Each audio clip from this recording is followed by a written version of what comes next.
Bienvenue à tous dans un nouvel épisode de notre podcast.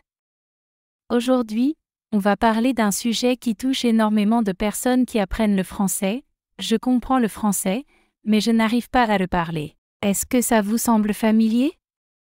Vous regardez une série en français, vous comprenez tout ce qui se dit, mais dès qu'il faut répondre ou tenir une conversation, plus rien. C'est frustrant, non? Ne vous inquiétez pas, vous n'êtes pas seul.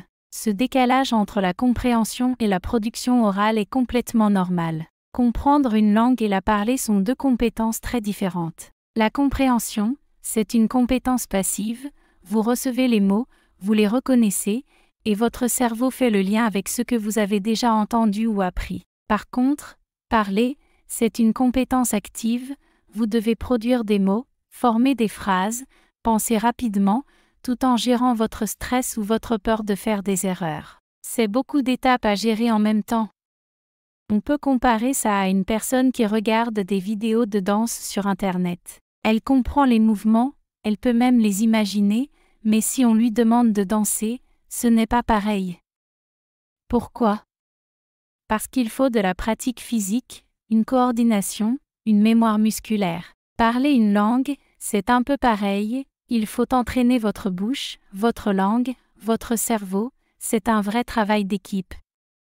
Donc si vous comprenez bien le français mais que vous n'arrivez pas encore à le parler, ce n'est pas parce que vous êtes mauvais. C'est simplement parce que vous avez beaucoup travaillé votre oreille, mais pas encore assez votre voix. Et la bonne nouvelle, c'est que ça se travaille.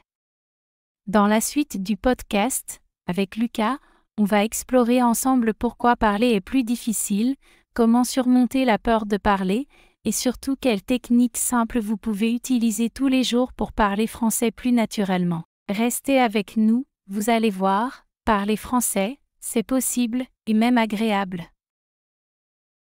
Vous êtes nombreux à me dire, Lucas, je comprends le français quand je regarde un film, quand j'écoute quelqu'un parler, mais dès qu'il faut parler moi-même, je bloque. Pourquoi? C'est une excellente question, et aujourd'hui, on va y répondre. Comprendre une langue, c'est un processus passif. Vous écoutez, votre cerveau capte les sons, reconnaît des mots, et vous en déduisez le sens. C'est un peu comme regarder quelqu'un jouer du piano, on peut suivre le rythme, reconnaître la mélodie, peut-être même comprendre la structure de la musique. Mais parler, c'est tout autre chose. Parler, c'est comme jouer du piano soi-même. Il faut coordonner les doigts, connaître les touches, avoir de la mémoire musculaire, et surtout, il faut pratiquer. C'est exactement pareil avec une langue. Quand vous parlez, votre cerveau doit choisir les bons mots, construire des phrases, conjuguer les verbes, et tout ça en quelques secondes seulement. C'est un travail actif, rapide et complexe. Et si vous manquez d'entraînement, eh bien, votre cerveau peut vite se sentir dépassé. Mais il y a un autre facteur souvent oublié, la confiance. Beaucoup d'apprenants comprennent très bien le français, mais ont peur de faire des erreurs en parlant. Peur d'être jugé, peur de ne pas être compris. Résultat? Ils préfèrent se taire, même s'ils ont toutes les compétences pour s'exprimer. Et puis, il y a aussi la pression sociale. Par exemple, quand vous êtes dans une conversation réelle avec un francophone, il y a du stress, du rythme, parfois du bruit autour. Ce n'est pas comme dans une salle de classe où on peut prendre son temps. Tout cela peut bloquer l'expression orale. Mais rassurez-vous, c'est totalement normal. Le fait que vous compreniez déjà le français est un énorme atout. C'est la preuve que votre cerveau est prêt. Il vous manque juste l'habitude de transformer cette compréhension en expression. Et la bonne nouvelle, c'est que ça s'apprend. Dans les prochaines parties du podcast, on va voir comment débloquer cette parole, comment gagner en aisance, et surtout, comment se sentir à l'aise en parlant français, même avec des erreurs. Parce que oui, vous avez le droit de faire des erreurs. Ce qui compte, c'est d'oser parler. Tu t'es déjà retrouvé en train de construire une phrase dans ta langue maternelle, puis de la traduire mot à mot en français? Si oui, tu n'es pas seul. C'est une habitude très courante chez les apprenants, mais c'est aussi l'un des plus grands obstacles à une expression fluide et naturelle. Quand on traduit dans sa tête, chaque mot doit passer par un filtre mental. On pense d'abord dans sa langue, puis on essaie de trouver le mot équivalent en français, ensuite on organise la phrase. Résultat? On parle lentement, on hésite beaucoup, et on finit parfois par abandonner la phrase en cours de route. C'est frustrant, n'est-ce pas? Et pourtant, c'est normal au début. Mais voici le problème. La structure des phrases, l'ordre des mots, les expressions, tout cela varie énormément d'une langue à l'autre. Une traduction mot à mot donne souvent un résultat étrange, voire incompréhensible. Par exemple, un anglophone pourrait dire « je suis chaud » pour dire « I'm hot », sans savoir qu'en français, cela a une toute autre signification. Alors, comment sortir de ce piège? Il faut commencer à penser directement en français. Je sais, ça paraît difficile au début, mais c'est une compétence que tu peux développer petit à petit. Commence par des choses simples.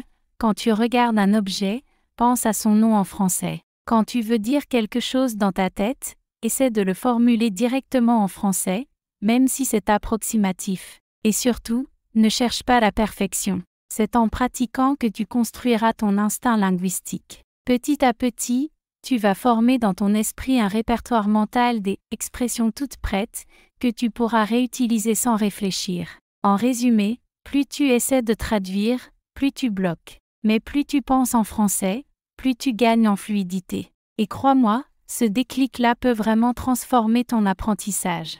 Alors, essaie dès aujourd'hui de faire ce petit changement. C'est une étape essentielle pour passer de la compréhension à l'expression. Penser en français, c'est un peu comme apprendre à nager dans une nouvelle langue. Au début, c'est déstabilisant. On a toujours ce réflexe de tout traduire depuis notre langue maternelle. Et pourtant, c'est justement ce réflexe qu'il faut désactiver pour commencer à vraiment parler avec fluidité. Pourquoi? Parce que traduire demande du temps, de l'énergie, et ça casse le rythme de la conversation. Imaginez, on vous pose une question simple, et au lieu de répondre spontanément, votre cerveau doit d'abord traduire la question, réfléchir dans votre langue, puis retraduire la réponse en français. C'est épuisant, non? Et en plus, ça donne souvent des phrases bizarres, trop littérales ou complètement fausses. Alors, comment faire pour penser directement en français? La première étape, c'est l'immersion. Pas besoin de vivre à Paris pour ça. Il suffit de baigner votre cerveau dans le français, tous les jours, un petit peu. Par exemple, changez la langue de votre téléphone ou de vos réseaux sociaux. Regardez des séries en français, même avec sous-titres français au début. Écoutez des podcasts, mettez de la musique française dans vos écouteurs. Votre cerveau va commencer à reconnaître les structures, le vocabulaire, les expressions courantes, sans que vous fassiez d'efforts conscients. C'est comme quand on entend une chanson 10 fois, on finit par la chanter sans y penser. Deuxième étape, parlez tout seul. Oui, vous m'avez bien entendu.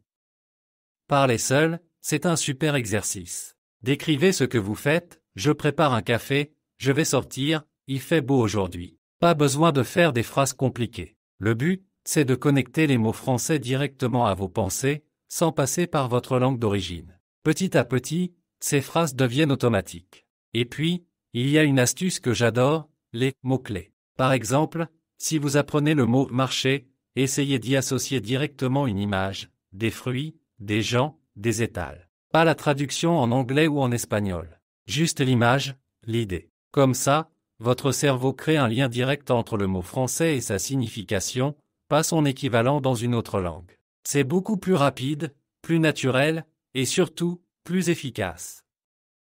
Enfin, ne cherchez pas à penser en français parfaitement. Acceptez les trous, les hésitations, les erreurs. C'est normal. Penser en français, c'est comme muscler une nouvelle partie de votre cerveau. Il faut du temps, de la répétition, et un peu de patience. Mais chaque petit pas compte. Même si vous pensez en français pendant 5 secondes, c'est déjà une victoire. Alors, amusez-vous avec la langue. Faites des jeux de mots, inventez des phrases, créez des dialogues dans votre tête. Plus vous jouez avec le français, plus il deviendra naturel pour vous. Quand on apprend une langue étrangère comme le français, il y a un obstacle invisible mais très puissant, la peur de faire des erreurs. Cette peur empêche beaucoup de personnes de parler, même quand elles ont le vocabulaire, la grammaire et une bonne compréhension. Mais pourquoi a-t-on si peur de se tromper? Eh bien, cela vient souvent de l'école, de la pression sociale, ou même de notre propre perfectionnisme. On veut tout dire parfaitement, avec la bonne conjugaison, la bonne prononciation, la bonne structure, et résultat. On ne dit rien du tout. Il faut comprendre une chose très importante, Les erreurs font partie du processus d'apprentissage. Aucune personne ne parle parfaitement dès le début. Même les enfants natifs font des erreurs quand ils apprennent leur propre langue. Est-ce qu'on se moque d'eux? Non, au contraire, on les corrige doucement, on les encourage. Alors pourquoi être si dur avec soi-même? Une erreur n'est pas un échec. C'est un indice précieux. Elle vous montre ce que vous ne maîtrisez pas encore, ce que vous devez retravailler. Et surtout, c'est un acte de courage. Parler malgré la peur, malgré l'imperfection, c'est ce qui vous fera progresser. Si vous attendez de parler parfaitement pour oser, vous n'oserez jamais. Je vais vous donner un exemple personnel. Quand j'ai commencé à apprendre l'espagnol, j'ai dit un jour dans un restaurant « Estoy embarazada », pensant dire « je suis embarrassée », mais en réalité, cela veut dire « je suis enceinte ». Tout le monde a ri gentiment, et moi aussi. Oui, j'étais un peu rouge de honte, mais j'ai jamais oublié cette erreur. Et maintenant? Je ne la fais plus. Alors, à tous ceux qui m'écoutent, faites des erreurs. Parlez, même si vous hésitez, même si vous cherchez vos mots, même si vous pensez que c'est mal dit. Ce qui compte, c'est la communication. Vos interlocuteurs comprendront votre intention. Et plus vous parlerez, plus vous corrigerez naturellement vos fautes. N'oubliez pas, celui qui ne parle pas ne fait pas d'erreur, mais il ne progresse pas non plus. Alors, soyez fiers de vos fautes. Elles prouvent que vous apprenez, que vous essayez, que vous avancez. Et ça, c'est admirable. Aujourd'hui, je veux vous parler d'une technique vraiment efficace pour améliorer votre aisance à l'oral, le shadowing, ou imitation simultanée. Vous avez peut-être déjà entendu parler de cette méthode, mais qu'est-ce que c'est exactement? En gros, le shadowing consiste à écouter une phrase en français prononcée par un locuteur natif et à la répéter presque en même temps, sans attendre que la phrase soit terminée. Cela peut sembler difficile au début, mais c'est un excellent exercice pour plusieurs raisons. D'abord, le shadowing vous oblige à écouter attentivement la prononciation, le rythme et l'intonation de la langue. Ce n'est pas seulement répéter des mots, c'est s'imprégner de la musicalité du français. En imitant simultanément, vous entraînez votre cerveau et vos muscles à reproduire les sons de manière plus naturelle. C'est un peu comme apprendre à chanter une chanson en même temps que le chanteur, plus vous pratiquez, plus votre voix se rapproche de l'original. Ensuite, cette technique améliore votre fluidité. Parce que vous ne réfléchissez pas trop longtemps avant de parler, vous apprenez à parler spontanément, sans passer par la traduction mentale. Cela vous aide à réduire les hésitations et à parler avec plus d'assurance. C'est une étape clé pour dépasser la peur de faire des erreurs, car vous êtes concentré sur l'imitation et non sur la perfection.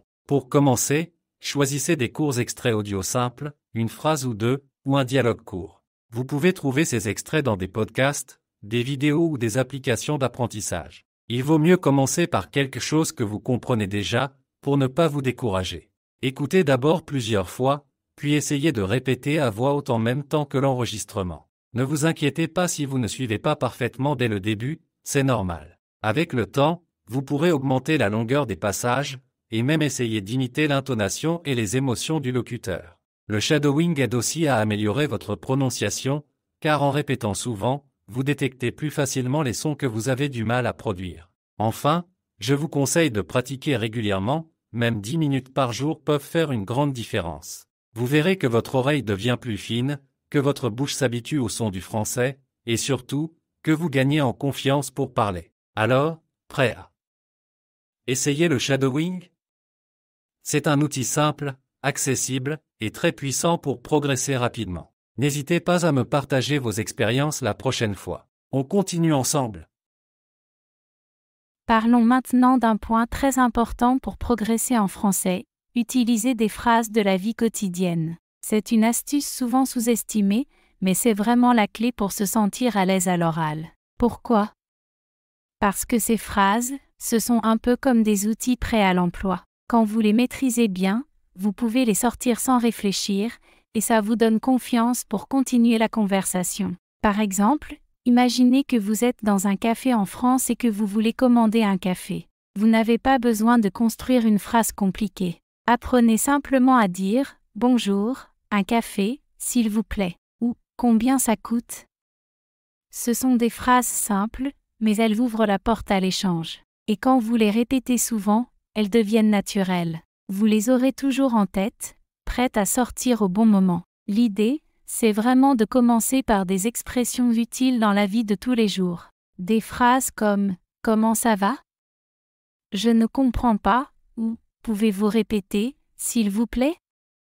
sont essentielles. Elles permettent de maintenir une conversation même quand vous ne connaissez pas tous les mots. Ça évite les silences gênants et montre que vous participez activement à l'échange. En plus, maîtriser ces phrases vous permet de vous concentrer sur l'essentiel, comprendre l'autre personne et répondre. Vous ne perdez plus de temps à chercher comment formuler une phrase parfaite. Et c'est là que la magie opère. Plus vous vous sentez à l'aise avec ces phrases, plus vous avez envie de parler, et donc plus vous progressez. Je vous conseille aussi de créer votre propre liste de phrases utiles selon vos besoins. Par exemple, si vous aimez faire du shopping, notez des phrases comme « Je cherche une taille M » ou « Est-ce que vous avez ceci en bleu ?»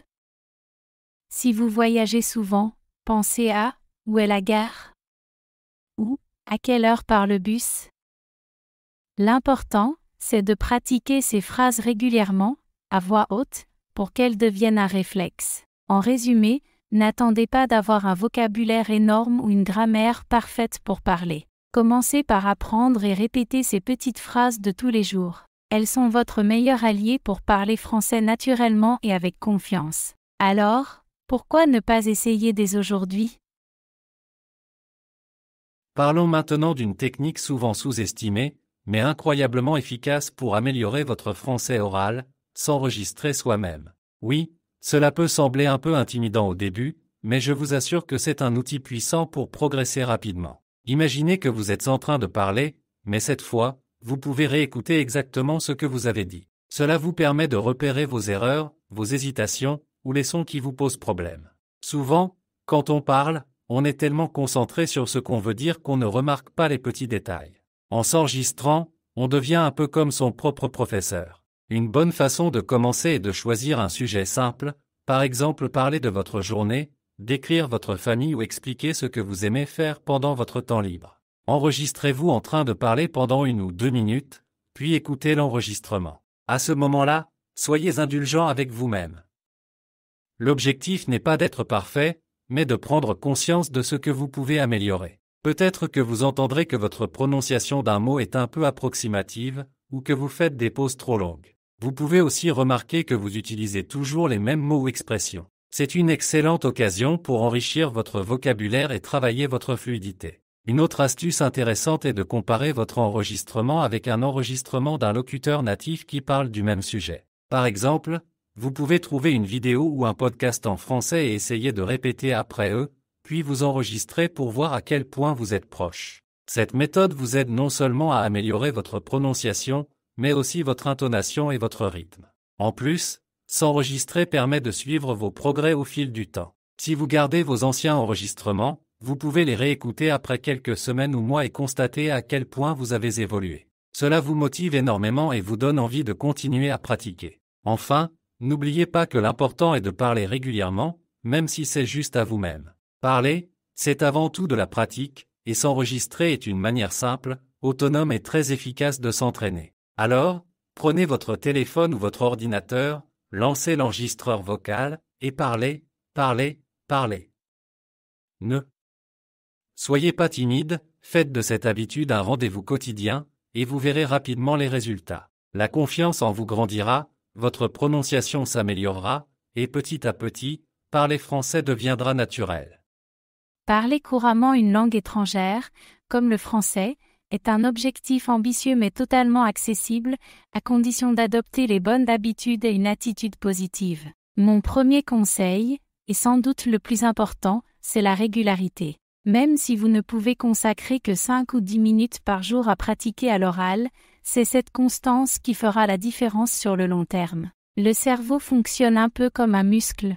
Plus vous vous exercez, plus vous devenez fort. Alors, même si au début ça peut sembler difficile, persévérez, car chaque petit effort compte vraiment. Ensuite, il est essentiel de ne pas avoir peur de faire des erreurs. Beaucoup de personnes hésitent à parler parce qu'elles ont peur du jugement ou de ne pas être parfaites. Mais en réalité, les erreurs font partie intégrante de l'apprentissage. Même les locuteurs natifs en font, tous les jours. Ce qui compte, ce n'est pas d'être parfait du premier coup, mais d'oser s'exprimer, d'apprendre de ses erreurs et de progresser. Considérez chaque faute comme un petit pas vers la maîtrise, et ne laissez pas la peur vous bloquer. Un autre point crucial, c'est de parler autant que possible, même si vous n'avez personne à qui parler en français autour de vous. Parlez tout seul, décrivez ce que vous faites, racontez votre journée, imaginez des dialogues. Ce type d'exercice, bien que parfois un peu étrange, aide énormément à renforcer votre confiance et à automatiser vos phrases. Vous pouvez aussi utiliser des applications ou rejoindre des groupes de conversation en ligne pour pratiquer avec des natifs ou d'autres apprenants. Ce contact réel avec la langue active votre cerveau et rend l'apprentissage vivant et concret. Par ailleurs, prenez plaisir à apprendre. Quand on aime ce que l'on fait, la motivation est plus forte et on progresse plus vite. Écoutez des chansons françaises que vous appréciez, regardez des films ou des séries avec sous-titres, lisez des livres ou des articles sur des sujets qui vous intéressent. Plus la langue sera liée à vos centres d'intérêt, plus vous aurez envie de l'utiliser. L'immersion dans la culture française est un moteur puissant pour développer votre aisance à l'oral. Enfin, soyez patient avec vous-même. Apprendre une langue est un marathon, pas un sprint. Il y aura des jours où vous vous sentirez frustré, d'autres où vous aurez l'impression de ne rien comprendre ou de ne pas progresser. C'est normal. Le secret, c'est de continuer, même quand c'est difficile. Chaque jour est une nouvelle opportunité pour avancer un peu plus. Faites confiance au processus et à vos capacités. Pour résumer, parlez régulièrement, acceptez vos erreurs, pratiquez autant que possible, amusez-vous avec la langue et soyez patient. En suivant ces conseils simples mais efficaces, vous verrez que votre confiance à l'oral grandira naturellement, et que peu à peu, le français deviendra pour vous une langue familière et confortable. Alors, n'attendez plus, osez parler, faites-vous confiance, et surtout, profitez du voyage linguistique.